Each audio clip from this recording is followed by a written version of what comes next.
নির্বাচন করবেন শাহরিয়ার নাজিম জয় এমন ঘোষণা দিলেন ফেসবুক পোস্টে। তবে প্রতিনিধি নিজে নন, বরং তার ভোটের মাধ্যমে প্রতিনিধি নির্বাচনের প্রস্তাব রেখেছেন অভিনেতা।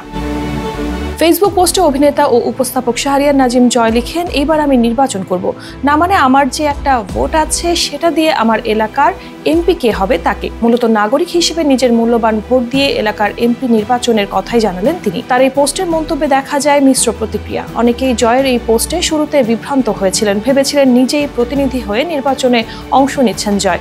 এক মন্তব্যকারী লিখেছেন, ভাই জয় পেয়ে গিয়েছিলাম। আরেকজন লিখেন, কোনো ফালতু লোকরে ভোট দিয়ে নির্বাচিত করার কোনো ইচ্ছে নেই, এগুলো হচ্ছে পাতি নেতা এবং চামচাদের কাজ। অন্য এক মন্তব্যকারী প্রশ্ন তুলেন, আপনি তো আওয়ামী লীগ সমর্থন করেন, কিন্তু আওয়ামী লীগ তো নির্বাচনে নেই, তাহলে কোন দলের প্রার্থীকে ভোট দিয়ে এমপি নির্বাচিত করবেন?